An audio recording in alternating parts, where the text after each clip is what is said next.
नमस्कार दोस्तों, उत्कर्ष की ऑनलाइन क्लास में आपका स्वागत है। आप सबको सुप्रभात, आप सबको गुड मॉर्निंग। दोस्तों, हमने शिक्षा मनोविज्ञान के अंतर्गत अंतिम क्लास में बुद्धि के बारे में पढ़ा था और उस क्लास में हमने बुद्धि के दोस्तों विभिन्न सिद्धांत पढ़े थे। जो सिद्धांत उस क्लास में अधूरे रह गए हैं दोस्तों, पहले तो हम उन सिद्धांतों के बारे में पढ़ते हैं और उसके बाद में आज हम इस क्लास में पढ़ेंगे बुद्धि का मापन।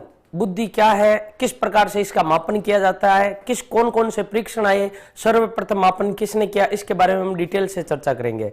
तो दोस्तों, पिछली वाली जो क्लास थी उसमें हमने जो सिद्धांत पढ़े थे, प्रमुख सिद्धांत, उनमें दोस्तों एक सिद्धांत था एक तत्व का सिद्धांत जो अल्फ्रेड बिने द्वारा दिया गया। इसके अलावा द्वितीय तत्व या दो खंड का सिद्धांत स्पेयरमैन के द्वारा दिया गया और इसके अलावा हमने ये पढ़ा त्रितत्व का सिद्धांत। स्पेयरमैन ने ही अपने पूर्व सिद्धांत में संशोधन करके कहा कि बुद्धि के अंदर एक नहीं बल्कि बुद्धि के अंदर दो कारक होते हैं। उस सिद्धांत को कहा गया त्रितत्व सिद्धांत। इसके अलावा जो एडवर्ड ली थॉर्नडाइक थे, एडवर्ड ली थॉर्नडाइक ने कहा कि बुद्धि के अंदर अनेक तत्व होते हैं, बुद्धि कई तत्वों से मिलकर बनी होती है। इसके अलावा लुईस थरस्टन की बात करें तो लुईस थरस्टन ने कहा कि हमारे पास में समूह की तरह, यानी बुद्धि कुल मिलाकर 7 प्राथमिक कारकों का एक समूह है, इसलिए समूह कारक एक सिद्धांत कहा जाता है। और दोस्तों, जो सबसे इंपॉर्टेंट सिद्धांत था उसमें यह था त्रिआयामी सिद्धांत या बुद्धि की संरचना का सिद्धांत, और वो सिद्धांत था जेपी गिलफोर्ड का। इसके अलावा दोस्तों, बुद्धि में हम आगे की यदि सिद्धांतों की बात करें तो एक मनोवैज्ञानिक है जिनका नाम है होवर्ड गार्डनर। मनोवैज्ञानिक है दोस्तों जिसका नाम है होवर्ड गार्डनर, और इन्होंने बुद्धि का एक सिद्धांत दिया और वो सिद्धांत कहलाता है बहुबुद्धि का सिद्धांत। तो दोस्तों, बहुबुद्धि का सिद्धांत किसके द्वारा दिया गया? होवर्ड गार्डनर के द्वारा दिया गया। हम लिख सकते हैं होवर्ड गार्डनर का बहुबुद्धि का सिद्धांत। होवर्ड गार्डनर का बहुबुद्धि का सिद्धांत, ये सिद्धांत क्या कहता है और ये सिद्धांत है क्या? सबसे पहले दोस्तों, इस सिद्धांत के बारे में जो होवर्ड गार्डनर थे, इन्होंने कहा कि बुद्धि एकांकी नहीं होती है, बुद्धि के अंदर बहुत सारे तत्व होते हैं। अर्थात आरंभ में इन्होंने कहा बुद्धि के अंदर कुल 7 तत्व होते हैं, लेकिन बाद में सन 1998 में कहा कि बुद्धि के अंदर 7 नहीं बल्कि 8 तत्व होते हैं। और उसके बाद में दोस्तों इन्होंने सन 2000 में एक बुद्धि के अंदर एक नया तत्व लेकर आए और कहा कि बुद्धि 8 कारकों से नहीं बल्कि बुद्धि 9 कारकों से मिलकर बनी है। इन्होंने दोस्तों इस सिद्धांत का प्रतिपादन सन 1983 में किया था, यानी 1983 में इस सिद्धांत का प्रतिपादन किया। यानी सीधा सीधा प्रश्न यह है दोस्तों कि बहुबुद्धि का सिद्धांत दिया किसने? सबसे पहले बहुबुद्धि का सिद्धांत जिसके द्वारा दिया गया उनका नाम है होवर्ड गार्डनर। होवर्ड गार्डनर ने इस सिद्धांत का प्रतिपादन कब किया था? 1983 में, यानी 1983 में इस सिद्धांत का प्रतिपादन किया। और इस सिद्धांत का जब प्रतिपादन किया गया दोस्तों, तब इन्होंने कहा कि बुद्धि एकांकी ना होकर बहुकारकी होती है, यानी एकांकी ना होकर, यानी बुद्धि एक नहीं होती है, बुद्धि के अंदर एक तत्व नहीं होता है, एकांकी ना होकर बहुकारकी होती है, बहुकारकी होती है। ये इनका स्टेटमेंट था। और इन्होंने कहा कि बुद्धि के अंदर जो तत्व होते हैं वो बुद्धि के अंदर 7 तत्व होते हैं और सभी तत्व एक दूसरे से भिन्न होते हैं। ये इनकी आरंभिक घटना थी दोस्तों। इन्होंने जो बुद्धि के 7 तत्व बताए हैं, या हम यूं कह सकते हैं बुद्धि के अंदर जो इन्होंने 7 कारक बताए, या बुद्धि के अंदर इन्होंने बुद्धि को कितने भागों में विभाजित किया? 7 भागों में विभाजित किया, जिसमें से जो पहला जो भाग है वो है भाषाई बुद्धि, या हम इसको यूं भी कह सकते हैं लिंग्विस्टिक इंटेलिजेंस, या हम यूं कह सकते हैं भाषा बुद्धि या भाषाई बुद्धि। दूसरी इन्होंने बुद्धि का जो प्रकार बताया दोस्तों वो बताया तार्किक बुद्धि। कई बार प्रश्न इस प्रकार का भी आता है कि प्रश्न में यह लिखा हुआ आता है निम्नलिखित में से कौन सी बुद्धि का प्रकार या बुद्धि में कौन सा तत्व है? होवर्ड गार्डनर ने नहीं बताया था। तो नंबर 2 तार्किक बुद्धि और नंबर 3 स्थानिक बुद्धि। स्थानिक का अर्थ होता है कल्पना करने से, कल्पना शक्ति से होता है। जो व्यक्ति जितनी ज्यादा कल्पना करता है उसके अंदर कौन सी बुद्धि? स्थानिक बुद्धि। इसके अलावा दोस्तों शारीरिक गतिक बुद्धि। शारीरिक गति का अर्थ यह है कि जिसकी अपने शरीर की गति पर नियंत्रण हो, शारीरिक गतिक बुद्धि, शारीरिक गतिक बुद्धि। इसके अलावा इन्होंने बुद्धि का जो 5वां प्रकार बताया वो 5वां प्रकार बताया संगीत बुद्धि, कि जिसमें तार में ताल, लय, संगीत आदि हो, उसके अंदर जो बुद्धि होती है उस बुद्धि का नाम क्या है? संगीत बुद्धि भी कह सकते हैं हम, और संगीतज्ञ बुद्धि भी कह सकते हैं। ये दोस्तों इनके कितने प्रकार? 5 प्रकार है। जो 6 प्रकार नंबर यानी जो छठा प्रकार बताया उसका नाम है अंतर व्यक्तिक बुद्धि। अंतर व्यक्तिक बुद्धि, अंतर व्यक्तिक बुद्धि। अंतर व्यक्तिक बुद्धि का अर्थ क्या होता है दोस्तों? दूसरा, इनके बारे में सीटेट में अक्सर प्रश्न आते हैं। दूसरा जो प्रकार बताया उसका नाम है अंतराव्यक्तिक बुद्धि। अंतराव्यक्तिक बुद्धि। ये दोस्तों इन्होंने मूल सिद्धांत में बुद्धि के अंदर कुल कितने कारक बताए? 7 कारक बताए। पहला जो कारक बताया उसका नाम दिया भाषाई बुद्धि।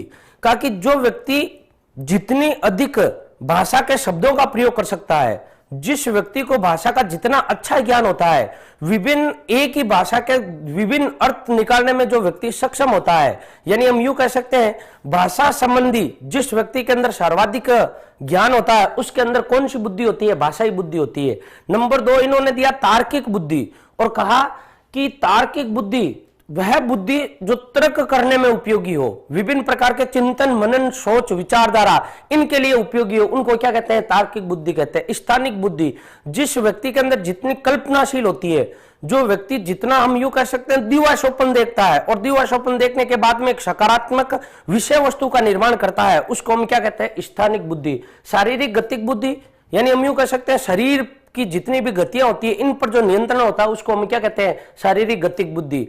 और दोस्तों जो 5वीं बुद्धि है इसका नाम संगीतज्ञ बुद्धि भी मिलता है और संगीत बुद्धि में मिलता है, संगीत संबंधी बुद्धि। और नंबर जो 6 इन्होंने दिया अंतर व्यक्तिक बुद्धि, यानी हम इसको यूं भी कह सकते हैं अंतर व्यक्तिक बुद्धि का व्यक्तिक आत्म बुद्धि, और अंतरा व्यक्तिक बुद्धि को हम यूं कह सकते हैं व्यक्तिक अन्य बुद्धि। दोस्तों इस सिद्धांत का जो सबसे महत्वपूर्ण आपको बात याद रखनी है वो ये रखनी है कि इस सिद्धांत का प्रतिपादन किसके द्वारा किया गया? होवर्ड गार्डनर के द्वारा। लेकिन इसमें जो शब्द आया वो शब्द क्या आया? बहु शब्द आया है।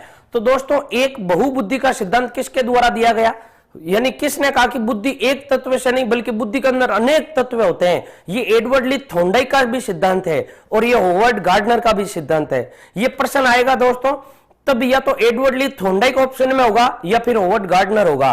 और यदि ऐसा आ जाए कि बुद्धि 7 मूलतः प्राथमिक कारकों से मिलकर बनी है, इस सिद्धांत का प्रतिपादन किसने किया? तब आएगा होवर्ड गार्डनर। तो देखिएगा इनके जो दोस्तों जो इस सिद्धांत में मूल कारक थे वो मूल कारक कितने थे? जो मूल तत्व थे वो कितने थे? 7 थे।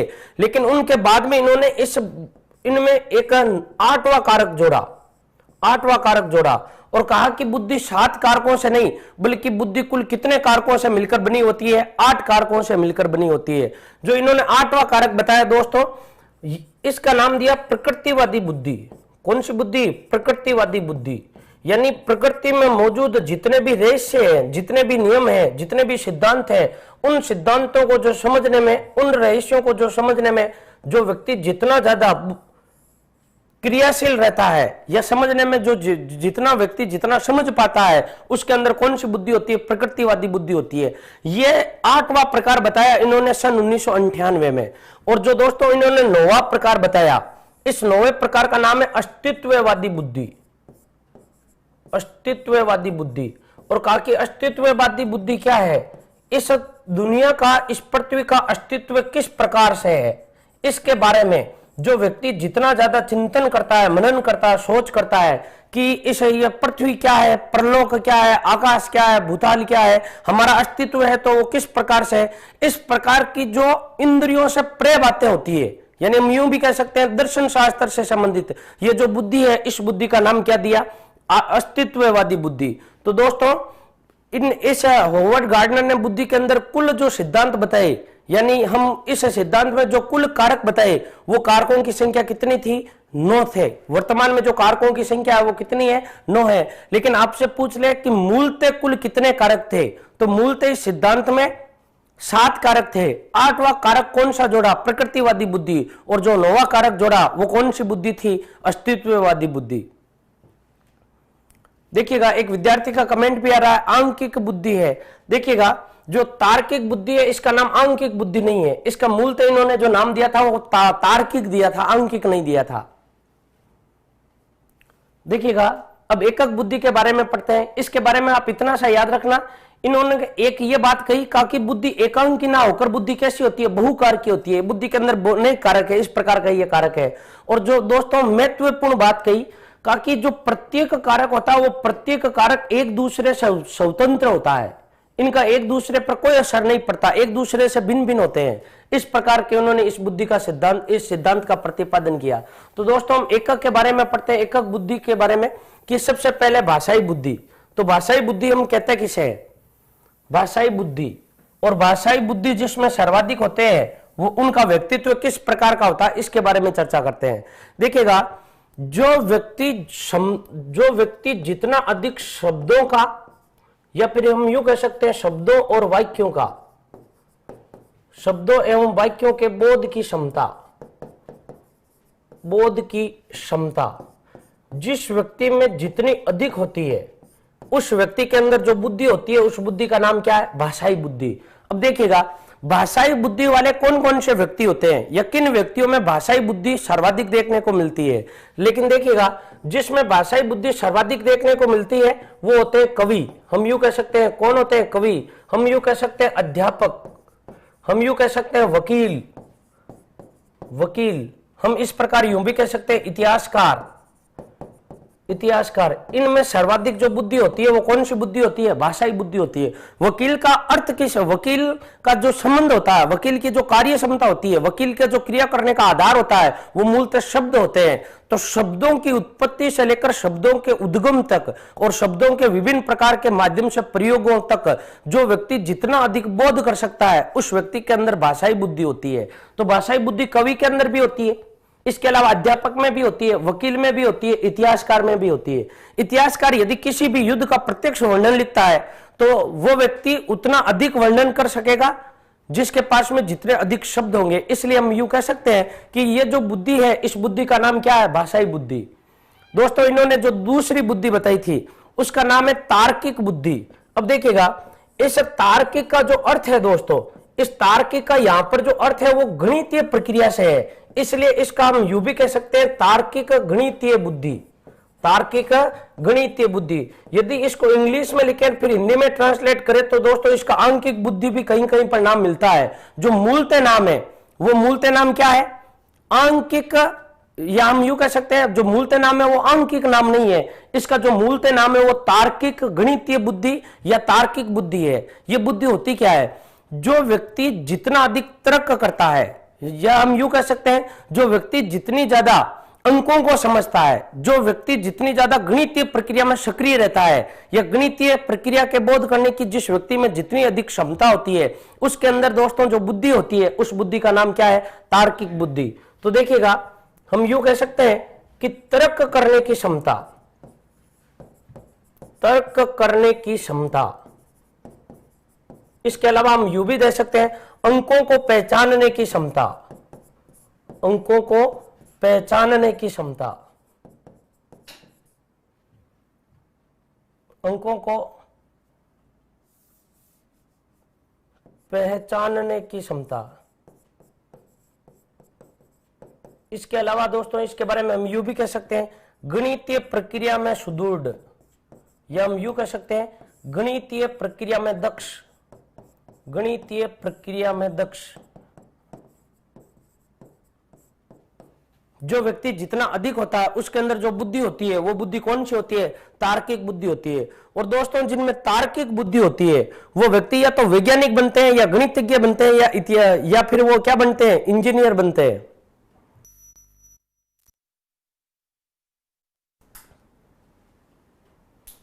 देखिएगा, हम लिख सकते हैं इसके बारे में दोस्तों कि जो गणितीय बुद्धि वाले वो होते कौन है, जैसे वैज्ञानिक तर्क करने की क्षमता से, जैसे गणितज्ञ अंकों को पहचानने की क्षमता। इसके अलावा गणितज्ञ और वैज्ञानिक इस बुद्धि के सर्वश्रेष्ठ उदाहरण है। इसके अलावा हम इनके बारे में अनेक सारे और भी व्यक्ति कर सकते हैं। इतिहास, इनमें हम जो इंजीनियर होते हैं यानी जो अभियंता होते हैं उसके बारे में भी हम कह सकते हैं। देखिएगा दोस्तों, एक बार आप इसका स्क्रीनशॉट ले लीजिए, उसके बाद में हम आगे वाली बुद्धियों के बारे में पढ़ते हैं।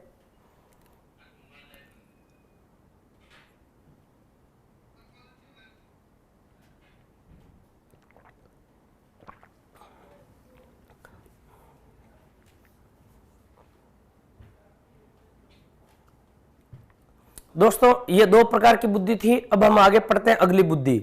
जो पहली बुद्धि है उसका नाम याद रखना भाषाई बुद्धि, और जो दूसरी बुद्धि है उस बुद्धि का नाम है तार्किक गणितीय बुद्धि, या हम इसको यूं भी कह सकते हैं कि तार्किक बुद्धि या तार्किक गणितीय बुद्धि। जो इन्होंने 3 नंबर की बुद्धि बताई दोस्तों उसका नाम है स्थानिक बुद्धि। 3 नंबर की जो बुद्धि बताई है स्थानिक बुद्धि। स्थानिक बुद्धि का अर्थ क्या होता है, यानी उस व्यक्ति में यह बुद्धि सर्वाधिक देखने को मिलेगी जिस व्यक्ति के अंदर कल्पना शक्ति ज्यादा होगी। यानी कल्पना शक्ति या कल्पना करने की योग्यता, कल्पना करने की योग्यता जिसमें सर्वाधिक होती है वो व्यक्ति, उस व्यक्ति के अंदर जो बुद्धि होती है उस बुद्धि का नाम क्या होता है, तार्किक बुद्धि। अब देखिएगा दोस्तों, कल्पना सर्वाधिक कौन करता है, ऐसा कौन सा व्यक्ति है जो कल्पना करके किसी विषय वस्तु को या किसी वस्तु को मूर्त रूप देता है, यानी अपनी क्षमताओं के द्वारा कल्पना करता है, अपनी योग्यता के माध्यम से कल्पना करता है और एक वस्तु या एक पदार्थ का निर्माण करता है। तो इसके बारे में हम यूं भी कह सकते हैं, कल्पना करके किसी वस्तु का निर्माण करता है उसको हम चित्रकार भी कहते हैं, इसको हम मूर्तिकार भी कहते हैं। क्या कहते हैं, मूर्तिकार, चित्रकार। इसके अलावा दोस्तों इसमें कवि भी हो सकता है, क्योंकि कल्पना कौन करता है, कवि भी करता है। लेकिन दोस्तों याद रखिएगा इसमें इतिहासकार नहीं हो सकता। इसलिए नहीं हो सकता क्योंकि इतिहासकार केवल वही लिखता है जो देखता है, अर्थात इतिहास में हमेशा प्रत्यक्ष घटनाएं होती है, अपनी तरफ से कुल कल्पनाएं नहीं हो सकती। इस कारण इसमें जो मूलतः शब्द आते हैं दोस्तों वो आते हैं, एक तो आता है चित्रकार और दूसरा कौन आता है, मूर्तिकार। इसके अलावा इस बुद्धि के बारे में, स्थानिक बुद्धि के बारे में हम उनको भी सम्मिलित कर सकते हैं दोस्तों जो विभिन्न प्रकार की भ्रमण या यात्राएं करते हैं, जैसे सर्वेक्षण अधिकारी। एक कमेंट भी आ रहा कलाकार, लेकिन वो कलाकार किस क्षेत्र का उस पर डिपेंड करता है। यदि ये कलाकार संगीत का है यानी संगीत कलाकार, तब इसके अंदर ये बुद्धि नहीं होगी। कलाकार कई प्रकार के होते हैं तो इसके अंदर मूलतः एक शब्द कलाकार नहीं दे सकते हम। जो दोस्तों नंबर 4 बुद्धि है, इस 4 बुद्धि का शारीरिक गतिक बुद्धि, शारीरिक गतिक बुद्धि। और शारीरिक गतिक बुद्धि, शारीरिक गतिक बुद्धि, इस शारीरिक गतिक बुद्धि का अर्थ क्या होता है, इसका अर्थ होता है शरीर पर नियंत्रण, शरीर पर नियंत्रण। यानी हम यूं कह सकते हैं जो व्यक्ति अपने शरीर पर जितना ज्यादा नियंत्रण कर पाता है उसके अंदर कौन सी बुद्धि होती है, शारीरिक गतिक बुद्धि होती है। जैसे जितने भी जन्माष्टमी प्लेयर होते हैं, जितने भी जन्माष्टमी खिलाड़ी होते हैं, जितने भी मुक्केबाज होते हैं, जितने भी स्पोर्ट्स के व्यक्ति होते हैं, उनके अंदर जो बुद्धि होती है वो कौन सी बुद्धि होती है, शारीरिक बुद्धि होती है। एक विद्यार्थी का प्रश्न आ रहा है, तार्किक बुद्धि और आंकिक बुद्धि अलग अलग नहीं है क्या? ना, नहीं दोस्तों, इस जो इन्होंने दिया है उस बुद्धि के अनुसार तार्किक आंकिक का भाग है। तार्किक, ये यूं कह सकते हैं कि जो तार्किक है उस तार्किक से ही शब्द निकला आंकिक, ये दोनों एक ही है, अलग अलग नहीं है। जितने भी इस बुद्धि के अंदर, शारीरिक बुद्धि के अंदर याद रखिएगा, जितने भी खिलाड़ी होते हैं चाहे वो किसी भी क्षेत्र से हो, उनके अंदर जो बुद्धि होती है वो कौन सी बुद्धि होती है, शारीरिक गतिक बुद्धि होती है। हम इस बुद्धि के अंदर लगभग हम यूं कह सकते हैं, हम धावक से आरंभ करके यानी दौड़ने वाले से आरंभ करके लगभग जन्माष्टमी वाले खिलाड़ी तक जितने भी मध्यम में खिलाड़ी आते हैं उन सब में जो बुद्धि होती है उस बुद्धि का नाम क्या है, शारीरिक गतिक बुद्धि है।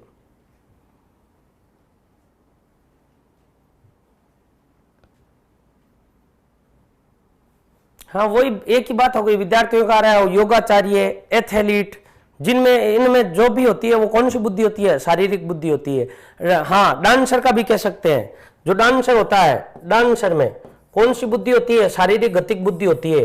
क्योंकि बिना शरीर पर नियंत्रण किए बगैर कोई भी क्या नहीं कर सकता, नृत्य नहीं कर सकता, डांस नहीं कर सकता है। एक मुकेश का एक प्रश्न आ रहा है कि संवेगात्मक बुद्धि क्या है। देखिएगा, जब हम ये चैप्टर पढ़ लेंगे उसके बाद में हम स्पेशल पढ़ेंगे संवेगात्मक बुद्धि। ये मूलतः फर्स्ट ग्रेड का है, सी टेट का है, और इसके अलावा जितने भी यू टेट है, एच टेट है, इसमें प्रश्न आते हैं संवेगात्मक बुद्धि। सेकंड ग्रेड में भी है ये। संवेगात्मक बुद्धि एक अलग पार्ट है। बुद्धि के द्वारा संवेगों पर जब हम नियंत्रण करना सीखते हैं तो इसके अंदर कौन सी बुद्धि होती है, संवेगात्मक बुद्धि होती है। इसके बारे में हम आगे पढ़ेंगे। अब देखो दोस्तों, ये कितने प्रकार की बुद्धि हो गई, 4 प्रकार की। जो पांचवी प्रकार की बुद्धि है उसका नाम है संगीत बुद्धि, या हम यूं कह सकते हैं संगीतज्ञ बुद्धि, संगीतज्ञ बुद्धि। ये बुद्धि सर्वाधिक किन में होती है? ये बुद्धि सर्वाधिक होती है संगीतकारों में। संगीत की लय और ताल, संगीत की लय और ताल, हम यूं भी कह सकते हैं जो समझते हैं उनमें संगीत बुद्धि।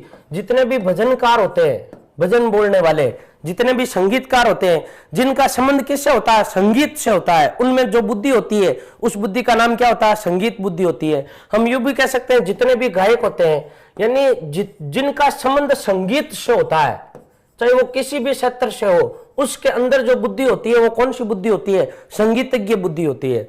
नंबर दोस्तों, इन्होंने जो 6 प्रकार बताया उसका नाम है व्यक्तिक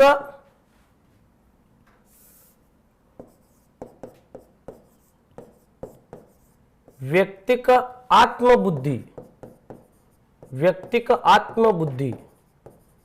नंबर 6, इसी व्यक्तिक आत्मबुद्धि का हम दूसरा भी नाम दे सकते हैं। इसी का हम नाम यूं भी दे सकते हैं दोस्तों कि जो ये बुद्धि है ये अंतरा व्यक्तिक बुद्धि भी कहलाती है। देखिएगा, इसका जो नाम है वो व्यक्तिक आत्मबुद्धि, या इसी का हम दूसरा नाम दे सकते हैं अंतरा व्यक्तिक बुद्धि, अंतरा व्यक्तिक बुद्धि। दोस्तों इसके बारे में समझना आइए, यहां से प्रश्न आते हैं, इसी में से सीटेट में प्रश्न आ रखा है। देखो यहां पर एक शब्द दे रखा आत्म, शब्द क्या दे रखा? आत्म, और दूसरा यहां पर लिख रखा अंतरा, अंतरा यानी देखिएगा व्यक्तिक, यानी यहां पर भी शब्द क्या है? व्यक्तिक। जो व्यक्ति अपने आप को समझ लेता है, यानी व्यक्ति के पास में क्या होती है? भावना। व्यक्ति के पास में क्या होती है? भावना। व्यक्ति के पास में क्या होते हैं? संवेग। और व्यक्ति के पास में क्या होती है? मूल प्रवृत्ति। और व्यक्ति के पास में क्या होती है? बताओ, विभिन्न प्रकार की उसके अंदर योग्यताएं होती है। विभिन्न प्रकार की क्या होती है? योग्यताएं होती है। देखना, इसी का जो अगला प्रकार है दोस्तों, उस प्रकार का नाम है व्यक्तिक अन्य बुद्धि। व्यक्तिक अन्य बुद्धि, इन दोनों में अंतर देखना। व्यक्तिक अन्य बुद्धि और ऊपर वाली जो बुद्धि थी दोस्तों, इसको बोलते हैं व्यक्तिक आत्म बुद्धि। और जो 7वां प्रकार बताया उसका नाम है व्यक्तिक अन्य बुद्धि। इसी बुद्धि का जो दूसरा नाम है दोस्तों, उसका नाम है अंतर व्यक्तिक बुद्धि। अंतर व्यक्तिक बुद्धि। देखिएगा, अंतर व्यक्तिक बुद्धि के बारे में भी हम यदि वर्णन करें तो वर्णन कैसे करें? वर्णन इसका हम इस प्रकार से कर सकते हैं कि ये जो बुद्धि होती है इसमें भी हम शब्द लेंगे भावना, इसमें भी हम शब्द लेंगे मूल प्रवृत्ति, मूल प्रवृत्ति, और इसी के अंदर हम शब्द लेंगे संवेग। अब देखना इन दोनों में अंतर क्या होता है? संवेगात्मक विकास, संवेग, योग्यताएं, इसके अंदर जितनी भी प्रकार की क्षमताएं होती है वो वाली। देखिएगा, इस बुद्धि में ये सारे शब्द ले रखे। अब देखो, इनके प्रति यदि आपके अंदर स्वयं को समझने की योग्यता है, अपने आप के यदि आप संवेग समझ लेते हो, यानी हम यूं कह सकते हैं जो व्यक्ति अपने आप के भावना को या अपनी आप की भावना को, अपने आप के संवेगों को और अपने आप की मूल प्रवृत्ति को और अपनी योग्यता को जो समझने में सक्षम होता है, उसके अंदर कौन सी बुद्धि होती है? व्यक्तिक आत्म बुद्धि होती है। यानी हम यूं भी कह सकते हैं जो व्यक्ति अपने आप को समझ लेता है विभिन्न दृष्टिकोणों से, उसके अंदर जो बुद्धि होती है उसका नाम है व्यक्तिक आत्म बुद्धि। और देखिएगा दोस्तों, इसमें होता है जो व्यक्ति दूसरों के संवेगों को समझ लेता है। देखिएगा, जो व्यक्ति दूसरों की भावनाओं को समझ लेता है, जो व्यक्ति दूसरों के मूल प्रवृत्तियों को समझ लेता है, उसके अंदर व्यक्तिक अन्य बुद्धि। ये इन दोनों में अंतर है। इसको हम दूसरा नाम यूं भी कह सकते हैं, अपने आप को समझना और दूसरों को समझना। अपने आप को समझने के कारण आत्म बुद्धि और दूसरों को समझने के कारण अंत्य बुद्धि। इसी का नाम अंतरा है और इसका नाम क्या है? अंतर या अंत्य व्यक्तिक बुद्धि भी कह सकते हैं इसको। देखिएगा, इसके लिए हम यूं कह सकते हैं जो व्यक्ति जितनी ज्यादा आत्मदर्शन पर बल देता है, या हम यूं भी कह सकते हैं जो व्यक्ति जितनी ज्यादा बाह्य दर्शन पर बल देता है, उसके अंदर कौन सी बुद्धि होगी? यानी आत्म, अपने आप से संबंध होता है और इसका संबंध किससे होता है? दूसरों से होता है। इस प्रकार होवर्ड गार्डनर ने अपने इस बहुबुद्धि के सिद्धांत में बुद्धि के जो कुल कारक बताए हैं दोस्तों, वो कारकों की संख्या कितनी बताई है? 7 बताई है। लेकिन बाद में इन्होंने संशोधन किया और संशोधन करके इन्होंने एक बुद्धि का नया, यानी हम यूं कह सकते हैं इन्होंने एक 8वां प्रकार बताया और उसका नाम क्या है? प्रकृतिवादी बुद्धि। कुछ विद्यार्थियों के प्रश्न ये भी आ रहे हैं कि अंतरा नीचे आना चाहिए, अंतर यहां आना चाहिए। दोस्तों इसीलिए तो ये कंफ्यूज करते हैं। अंतरा का मतलब होता है अपने आप, और अंतर का मतलब होता है अपने साथ और दूसरों के साथ अंतर करना। एक विद्यार्थी का प्रश्न ये भी आया, प्रश्न किस प्रकार से पूछे जाएंगे। दोस्तों एक बार इनके दो प्रकार और पढ़ लेते हैं और उसके बाद में मैं आपको इसके बारे में प्रश्न बताता हूं। देखिएगा, जो इनका बुद्धि का 8वां प्रकार था, वो 8वां प्रकार या जो 8वां कारक था, उस कारक का नाम है प्रकृतिवादी बुद्धि। और ये प्रकार इन्होंने दिया कब? सन 1998 में दिया था, 1998 में। और जो इन्होंने 9वां प्रकार दिया उसका नाम था अस्तित्ववादी बुद्धि, अस्तित्ववादी बुद्धि। और दोस्तों जो अस्तित्ववादी बुद्धि है, इस बुद्धि का प्रतिपादन कब किया गया? सन 2000 में किया गया। देखिएगा ये बुद्धि होती क्या है। इस बुद्धि का अर्थ होता है प्रकृति के अंदर जितने भी तत्व हैं, यानी प्रकृति में मौजूद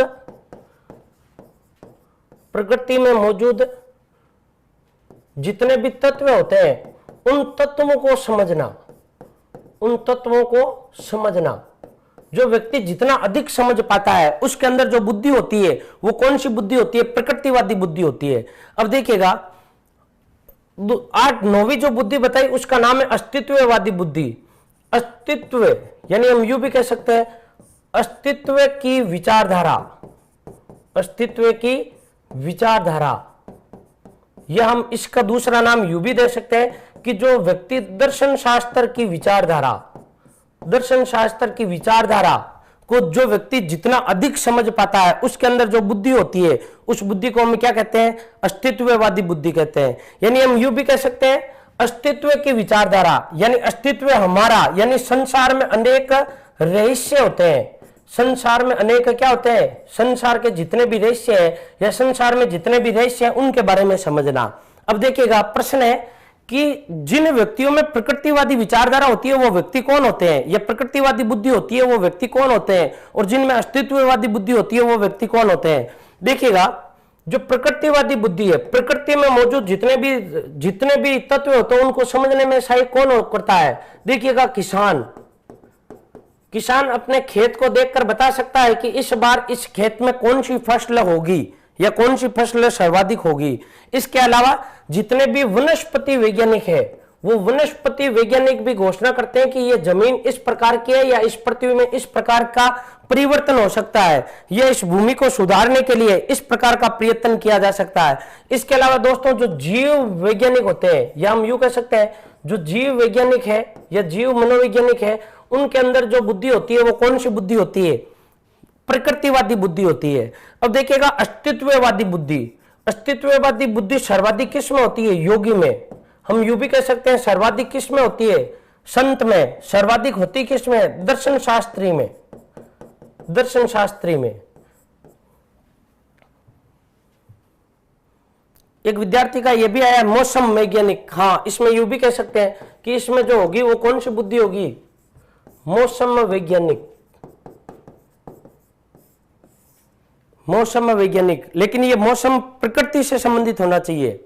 देखिएगा अस्तित्व के लिए जानकारी प्राप्त करने का जिज्ञासु, हाँ जो व्यक्ति होता है उसके अंदर वही हो गया दर्शन शास्त्र की विचारधारा से संबंधित या अस्तित्ववादी की विचारधारा से संबंधित। जो संसार के जितने भी रहस्य हैं, संसार की जितनी भी घटनाएं होती है, चाहे वो खगोलीय घटना हो, चाहे वो आकाशीय घटना हो, चाहे वो पातालीय घटना हो, इनके बारे में जो जानकारी प्राप्त करने का जो इच्छा रखता है, उनका जो नाम है वो नाम क्या होता है? अस्तित्ववादी बुद्धि का नाम होता है। एक विद्यार्थी का प्रश्न आ रहा है, इनको क्रम से याद करना है क्या? ना, ऐसा कोई रूल नहीं है कि ऐसा इस प्रकार का कोई प्रश्न नहीं आ सकता कि इनका क्रम से रखिए। अब देखिएगा दोस्तों, जो प्रश्न आता है वो प्रश्न किस प्रकार का आता है, एक बार आप इसका स्क्रीनशॉट ले लीजिए, उसके बाद में हम आगे पढ़ते हैं। एक विद्यार्थी का प्रश्न आ रहा है, समूह कारक में तार्किक बुद्धि और आंकिक बुद्धि दोनों अलग अलग है, लेकिन वो सिद्धांत अलग है और ये सिद्धांत अलग है। इस सिद्धांत में तार्किक के साथ में गणितीय प्रक्रिया को ऐड किया है, यानी ये दोनों होते तो अलग अलग है, लेकिन इस बुद्धि में इन दोनों को एक में सम्मिलित कर लिया। इस कारण गणितीय और आंकिक दोनों का संबंध इस बुद्धि से मानी जाता है। अब देखिएगा जो प्रश्न आता है वो प्रश्न इस प्रकार का आता है, जैसे देखिएगा आपके सामने पहला प्रश्न आता है,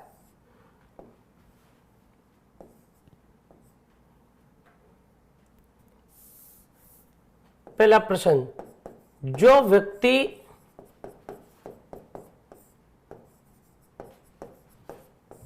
अपनी योग्यता से परिचित होता है, जो व्यक्ति अपनी योग्यता से परिचित होता है, बताओ कौन सी बुद्धि या कौन सी बुद्धि की प्रधानता है, कौन सी बुद्धि की प्रधानता है, कौन सी बुद्धि की प्रधानता है, बताइए, कमेंट करके बताइए इसमें क्या होगा।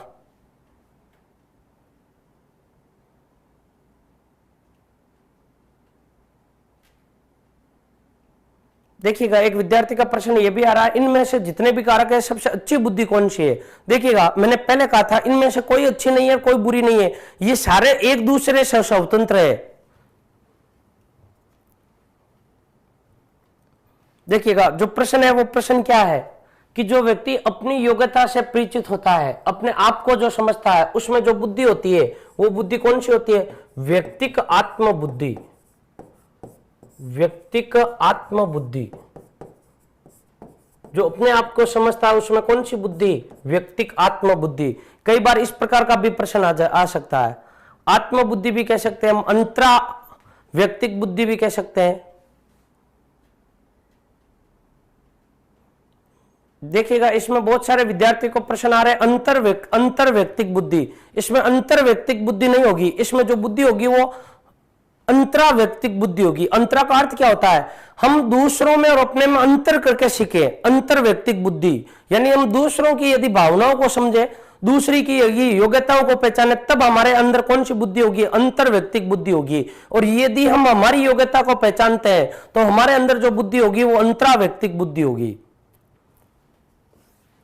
तो देखिएगा दोस्तों ये बुद्धि के सिद्धांत, इसके अलावा दोस्तों बुद्धि के दो सिद्धांत और हैं, एक नाम है पदानुक्रमित, पदानुक्रमित, या इसी का हम यूं कह सकते हैं कर्मिक महत्व का सिद्धांत। कर्मिक महत्व का सिद्धांत यह भी बुद्धि का सिद्धांत है, कर्मिक महत्व का सिद्धांत, या इसी का दूसरा नाम जो प्रसिद्ध नाम है दोस्तों वो नाम कौन सा है, पदानुक्रमित सिद्धांत। और इस सिद्धांत का जिस व्यक्ति ने प्रतिपादन किया था उस व्यक्ति का नाम है फिलिप बर्नन, यानी हम यूं कह सकते हैं इस सिद्धांत का प्रतिपादन किसके द्वारा किया गया, फिलिप बर्नन के द्वारा किया गया, फिलिप बर्नन के द्वारा किया गया। फिलिप बर्नन और इसके अलावा इसका एक सहयोगी भी था जिसका नाम था बर्ट, इन्होंने पदानुक्रमित सिद्धांत दिया या कर्मिक महत्व का सिद्धांत दिया। तो दोस्तों इनका जो सिद्धांत है, इस सिद्धांत के बारे में हम यूं कह सकते हैं इन्होंने बुद्धि के अंदर तीन प्रकार के कारक बताए, एक सामान्य कारक, एक कौन सा कारक, सामान्य कारक, इसके अलावा इन्होंने बताया विस्तृत कारक, और इसके अलावा इन्होंने बताया संकीर्ण कारक। ऐसा सिद्धांत पहले भी आ चुका है, संकीर्ण कारक, यानी उन्होंने कारकों के रूप में इस बुद्धि का विभाजन किया। इन्होंने कहा कि जो हमारे अंदर जो बुद्धि होती है सामान्य कारक वाली, हम यूं कह सकते हैं कि सर्वाधिक इनके अनुसार व्यक्ति के अंदर जो बुद्धि होती है वो बुद्धि कौन सी होती है, सामान्य कारक वाली। हम यूं कह सकते हैं कि इन्होंने सर्वाधिक जो महत्व दिया है, सर्वाधिक जो महत्व दिया है वो सर्वाधिक महत्व कौन सी बुद्धि को दिया है, सामान्य कारक वाली बुद्धि को दिया है सर्वाधिक महत्व। इसके देखो इसके नाम से पता चलता है बुद्धि के विभिन्न पद होते हैं और वो पद क्रम के अनुसार होते हैं। सबसे पहले हमारे अंदर सामान्य कारक यानी सामान्य कारक विकसित होगा, उसके बाद में विस्तृत कारक विकसित होगा, उसके बाद में हम दोनों का यदि मिश्रण करेंगे तो वो संकीर्ण कारक होगा। हम यूं कह सकते हैं कि इस सिद्धांत में फिलिप बर्नन ने जो सामान्य कारक है इस सामान्य कारक को सर्वाधिक महत्व दिया और इसने कहा कि जो सामान्य कारक होता है वो सामान्य कारक जन्मजात होते हैं और इसके अंदर इसका संबंध अर्जितता से नहीं होता है, वंशानुगत, या हम यूं कह सकते हैं इसका संबंध जन्मजात होता है। एक छोटा सा सिद्धांत है।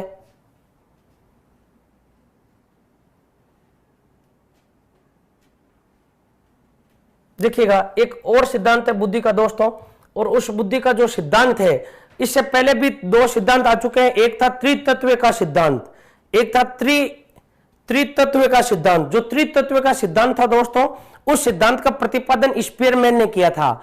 इसके अलावा त्रितत्व को त्रिखंड, आयाम कई बोलते हैं, त्रितत्व भी बोलते हैं। इसके अलावा एक त्रिआयामी सिद्धांत था, और त्रिआयामी सिद्धांत किसके द्वारा दिया गया? त्रिआयामी सिद्धांत या हम यूं भी कहते हैं बुद्धि की संरचना का सिद्धांत जेपी गिलफोर्ड के द्वारा दिया गया।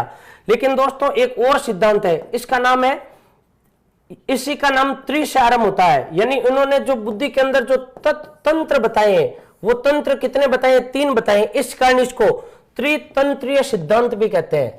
त्रितंत्रीय सिद्धांत, यानी हम यूं कह सकते हैं बुद्धि का जो ये सिद्धांत है, वो सिद्धांत किसके नाम से प्रसिद्ध है? त्रितंत्रीय के नाम से प्रसिद्ध है। और इस सिद्धांत का जो प्रतिपादन है दोस्तों, वो प्रतिपादन किया गया स्टेनबर्ग के द्वारा। स्टेनबर्ग के द्वारा। स्टेनबर्ग ने एक पुस्तक लिखी जिसका नाम है बायोंड आईक्यू। Beyond IQ. और इस बायोंड आईक्यू की रचना हुई थी 1985 में, और उसी समय इन्होंने इस बुद्धि के इस सिद्धांत का प्रतिपादन किया और कहा कि बुद्धि के अंदर जो कुल तंत्र होते हैं, बुद्धि के अंदर या बुद्धि जिन तंत्रों का जाल होती है, उन तंत्रों की संख्या 3 होती है। इसी कारण इन्होंने जो नाम दिया दोस्तों इस बुद्धि के सिद्धांत का, वो त्रितंत्रीय सिद्धांत दिया है। इन्होंने कहा कि ये हमारे पास में जो 3 तत्व होते हैं, उनमें से एक तत्व होता है संदर्भ, और दूसरा होता है घटक, और तीसरा होता है अनुभव। ये हमारे पास में बुद्धि में या बुद्धि के 3 तंत्र होते हैं। संदर्भ का अर्थ क्या होता है? इन्होंने कहा संदर्भ का जो अर्थ होता है वो ये होता है कि जब हम किसी नवीन परिस्थिति में, जब हम किसी नए वातावरण में जाते हैं, तो अपनी क्षमताओं को और अपनी योग्यताओं को उसके अनुसार यदि हम ढाल लेते हैं, तो वो क्या है? संदर्भात्मक घटक या संदर्भात्मक तंत्र या संदर्भ तंत्र कहलाता है। और कहा कि घटक तत्व क्या होता है? कहा कि जो व्यक्ति किसी भी विषय वस्तु की जितनी विशेषताएं बता पाता है, जितनी आलोचनाएं कर पाता है, हम यूं कह सकते हैं जिस व्यक्ति के अंदर जितना ज्यादा विश्लेषणात्मक, आलोचनात्मक चिंतन होता है, उसके अंदर कौन सी बुद्धि? घटक बुद्धि। और अनुभवजन्य बुद्धि या अनुभवजन्य, इसको हम तंत्र भी कह सकते हैं। इसको हम यूं कह सकते हैं कि वह बुद्धि जिसके अंदर हम हमारी पूर्व सीखे गए अनुभवों का सर्वाधिक यदि उपयोग कर पाते हैं, यानी हम हमारे अनुभवों का, हम हमारे प्राप्त किए गए ज्ञान का जितना अधिक प्रयोग करेंगे, हमारे अंदर कौन सी बुद्धि होगी? अनुभवजन्य तंत्र वाली बुद्धि होगी। इस सिद्धांत को इन्होंने जो प्रस्तुत किया था दोस्तों, इन्होंने कहा बुद्धि यह है, और कहा कि बुद्धि इस प्रकार से 3 तत्वों में बंटी हुई होती है। कुल कितने तत्वों में बंटी होती है? इस प्रकार का बुद्धि का नाम दिया, संदर्भ, घटक और अनुभवजन्य। इस कारण इसमें तंत्र बताए गए हैं। इस कारण इस सिद्धांत का नाम क्या पड़ा? त्रितंत्रीय सिद्धांत पड़ा। एक विद्यार्थी का कमेंट आ रहा, अभिसारी और अपचारी के बारे में भी जीपी गिलफोर्ड ने कुछ बताया था। दोस्तों जो अभिसारी और जो अपचारी था, जीपी गिलफोर्ड का एक तो परंपरागत चिंतन था और एक अपरंपरागत चिंतन था प्रक्रिया के अंतर्गत। जेपी गिलफोर्ड ने जो 3 आयाम बताए थे, विषय वस्तु, संक्रिया और उत्पाद। और यदि आप संक्रिया में देखते हो तो संक्रिया में संज्ञान, पहला पॉइंट संज्ञान था, दूसरा स्मरण था, तीसरा परंपरागत चिंतन था, और चौथा अपरंपरागत चिंतन था। जो परंपरागत चिंतन था उसका नाम अपचारी दिया, और जो अपरंपरागत चिंतन था उसका नाम अभिसारी दिया, जेपी गिलफोर्ड का। अब दोस्तों ये हमारे बुद्धि के जितने भी सिद्धांत थे, ये बुद्धि के सिद्धांत कंप्लीट हो गए।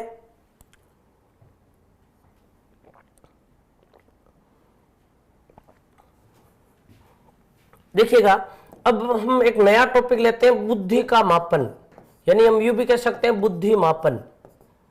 बुद्धि मापन, तो देखिएगा दोस्तों, जब भी हम यूं कह सकते हैं कि जब भी दोस्तों हम बुद्धि मापन पर चर्चा करेंगे, तो हमारे सामने एक मनोवैज्ञानिक आएगा, और उस मनोवैज्ञानिक का नाम होगा अल्फ्रेड बिने।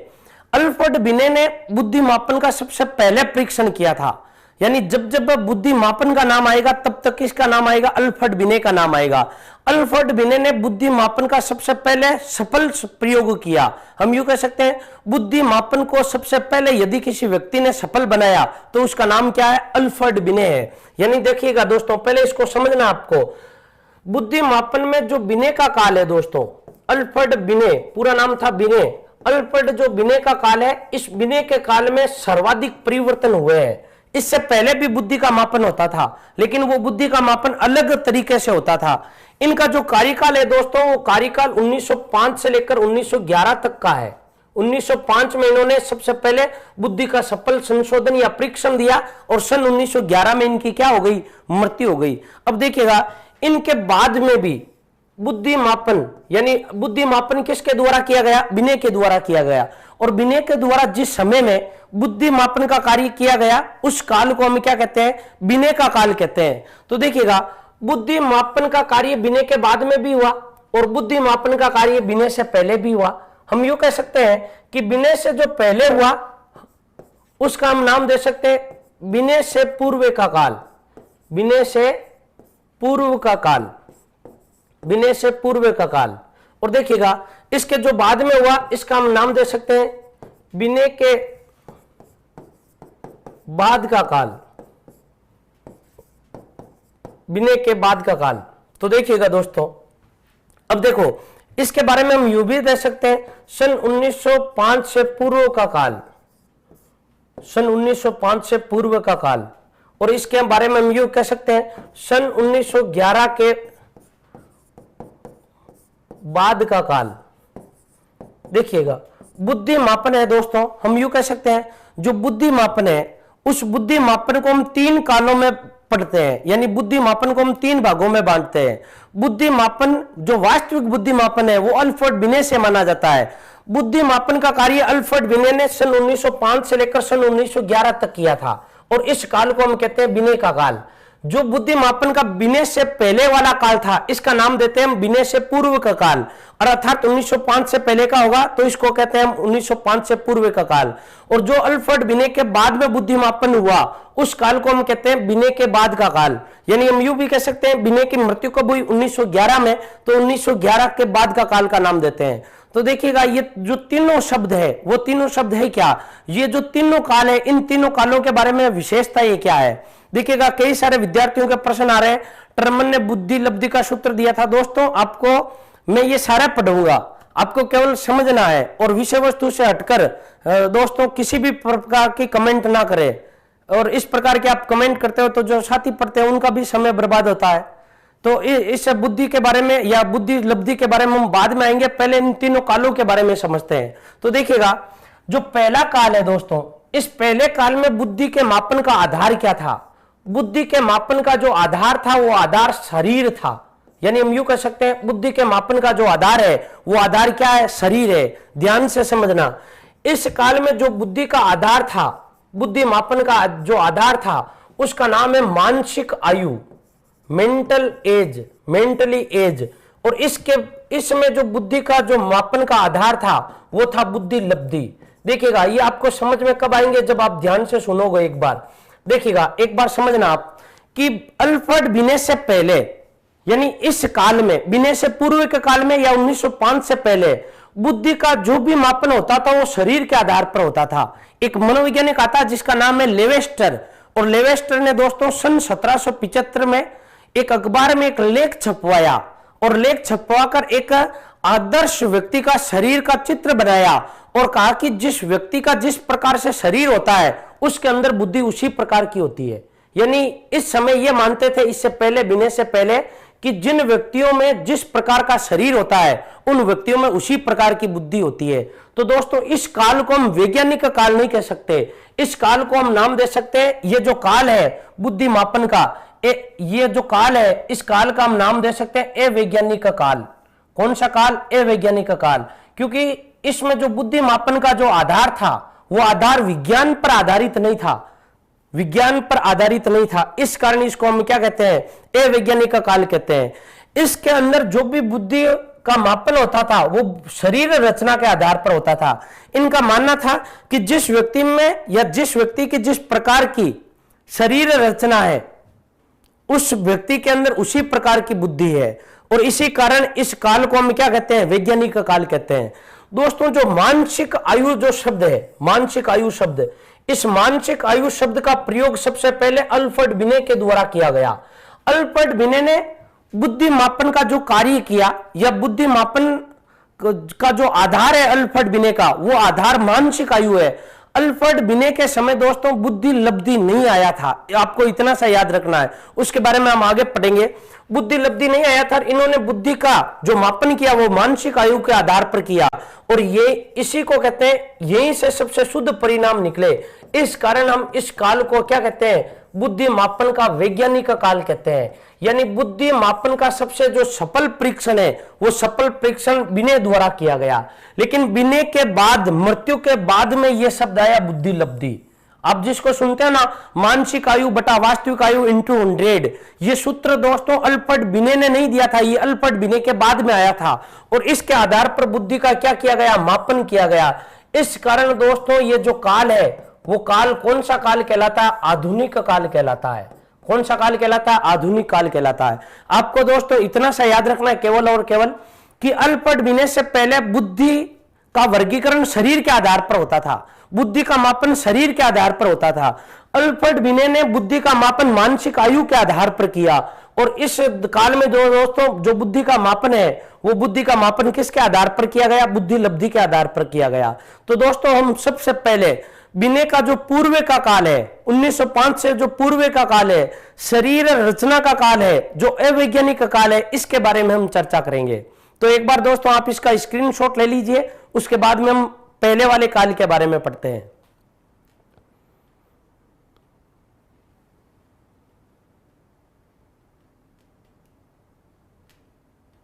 एक विद्यार्थी का प्रश्न आ रहा है, अल्फ्रेड बिने या साइमन बिने। दोस्तों साइमन इसका सहयोगी था, इसका जो नाम है वो नाम अल्फ्रेड बिने है। एक प्रश्न आ रहा है साइमन के बारे में भी बताइए। दोस्तों अभी तक हम इनके अंदर नहीं गए हैं, मैंने आपको एक सामान्य परिचय बताया, अब एकक के बारे में पढ़ेंगे हम। तो देखो सबसे पहले जो दोस्तों आप इतना सा याद रखना, हम पढ़ क्या रहे, बुद्धि मापन पढ़ रहे हैं, बुद्धि मापन। और उस बुद्धि मापन को हम कितने कालों में बांटकर पढ़ रहे हैं, 3 कालों में। जो हमने दोस्तों जो पहला काल लिया, उस पहले काल का नाम क्या है, बिने से पूर्व का काल। बिने से पूर्व का काल, यानी इस काल का जो समय है वो समय क्या है, तो बिने आया कब, सन 1905 में, तो इसका नाम दे सकते हैं 1905 से पूर्व का काल। 1905 से पूर्व का काल, पूर्व का काल। इस काल में दोस्तों जो बुद्धि का मापन किया गया वो बुद्धि का मापन विज्ञान पर आधारित नहीं था। इस कारण इस काल को हम क्या कह सकते हैं, अवैज्ञानिक काल भी कह सकते हैं। अवैज्ञानिक काल, बुद्धि मापन सबसे पहले इसी काल में आरंभ हुई थी। इस कारण दोस्तों इसका हम दूसरा जो नाम है वो दूसरा नाम हम प्रारंभिक काल भी दे सकते हैं। प्रारंभिक काल यानी बुद्धि मापन का कौन सा काल, प्रारंभिक काल। अब दोस्तों इसमें सबसे इंपॉर्टेंट यह है कि इस काल में कौन से ऐसे मनोवैज्ञानिक थे, या ऐसे कौन कौन से मनोवैज्ञानिक थे जिन्होंने बुद्धि मापन का कार्य आरंभ किया या इस काल में बुद्धि का मापन किया। इनमें से दोस्तों आपको यह याद रखना है, इस काल में जो मनोवैज्ञानिक थे, एक मनोवैज्ञानिक है जिसका नाम है लेवेस्टर, यहीं से प्रश्न आता है दोस्तों, लेवेस्टर। एक के बारे में पढ़ेंगे, लेवेस्टर। इसके बाद में वेबर, वेबर। जो जेपी गिलफोर्ड है दोस्तों, वो जेपी गिलफोर्ड इसी से संबंधित है, जेपी गिलफोर्ड। इसके अलावा Gilbert, Thomas A Gilbert, Thomas A Guilford. इन 4 व्यक्तियों के प्रमुख नाम आते हैं। ये जो 4 व्यक्ति है दोस्तों, इसके अलावा एक आपने नाम सुना होगा Francis Galton, Galton, Francis Galton. और दोस्तों एक एडवर्ड ली थॉर्नडाइक के जो गुरु थे जेम्स मैक केटल। और ये सारे के सारे मनोवैज्ञानिक इसी से संबंधित है। दोस्तों आपको ये याद रखना, बुद्धि का मापन जब से आरंभ हुआ है, यानी जिस समय से आरंभ होता है बुद्धि के मापन का कार्य, हम उस काल की बात कर रहे हैं। और उस काल के जो प्रमुख मनोवैज्ञानिक थे वो मनोवैज्ञानिक कौन कौन थे, एक नाम था लेवेस्टर, दूसरे का नाम था वेबर, तीसरे का नाम है गिलफोर्ड, चौथे का नाम है गाल्टन यानी Francis Galton, Gilbert, Thomas A Gilbert और जेम्स मैककिन केटल। अब देखिएगा इस काल में क्या होता था दोस्तों, इस काल में यह होता था कि बुद्धि का मापन का जो आधार होता था दोस्तों, बुद्धि मापन का जो आधार होता था वो आधार शरीर रचना होती थी। क्या होती थी, शरीर रचना होती थी। यानी दोस्तों हम यूं कह सकते हैं कि जिस व्यक्ति में जिस प्रकार की या जिस व्यक्ति की शरीर की रचना जिस प्रकार की है,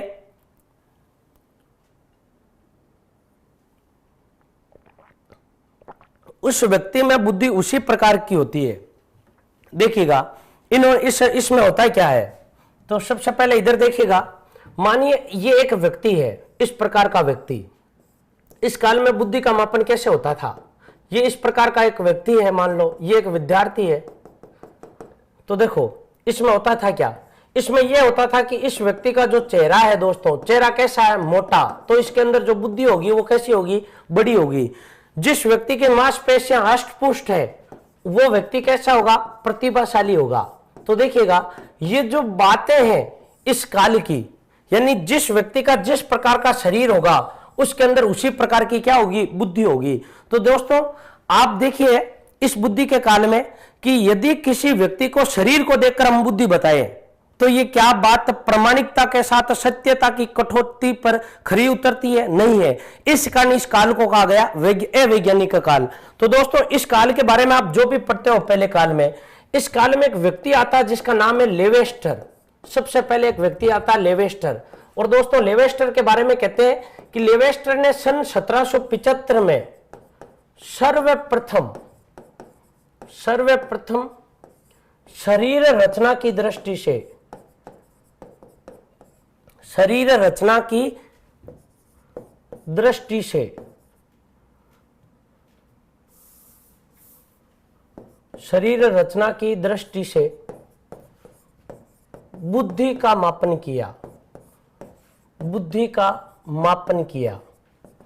देखिएगा शरीर रचना की दृष्टि से जिस व्यक्ति ने सबसे पहले बुद्धि मापन का कार्य किया उस व्यक्ति का नाम क्या है, लेवेस्टर।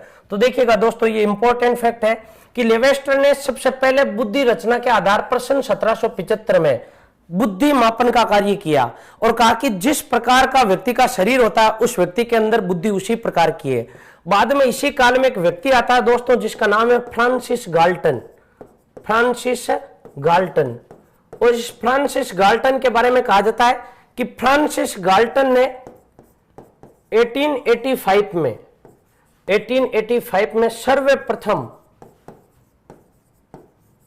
सर्वप्रथम बुद्धि शब्द का प्रयोग किया।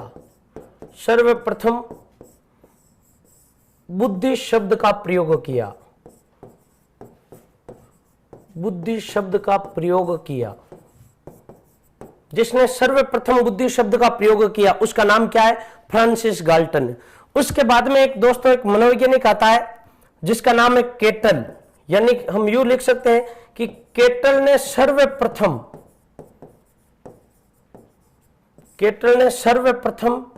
1890 में 1890 में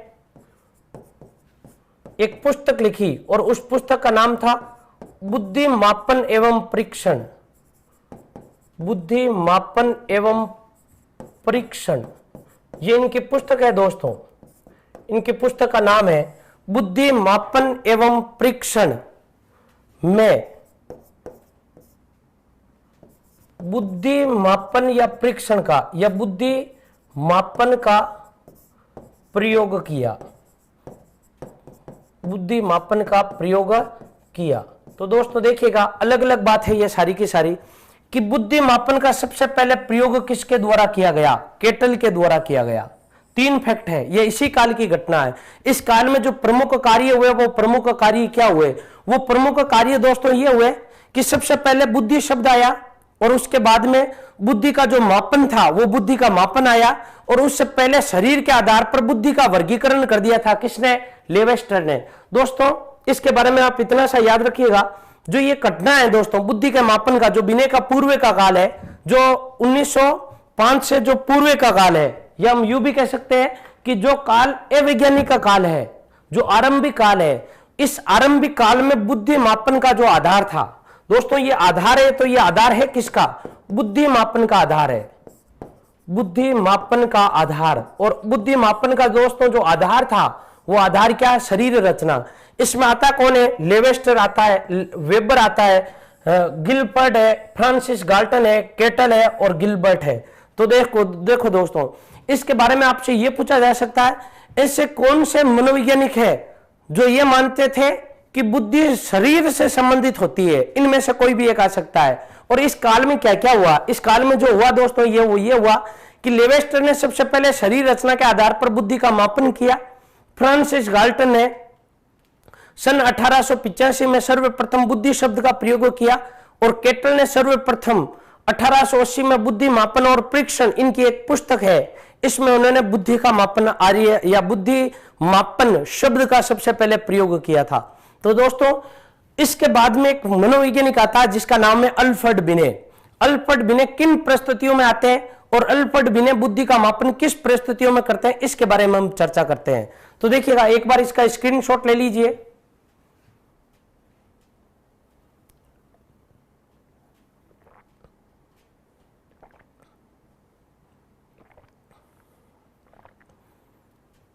एक विद्यार्थी का प्रश्न आ रहा है, बिने और केटल दोनों सही, दोनों तो क्या होगा, केटल का तो है ही नहीं, केटल तो इसी में है। केटल और जो बिने हैं दोस्तों, वो बिने तो किससे संबंधित है, बिने के काल से संबंधित है और केटल इस काल से संबंधित है। बिने ने मानसिक आयु का शब्द का प्रयोग किया और इस समय शरीर रचना के आधार पर होता था।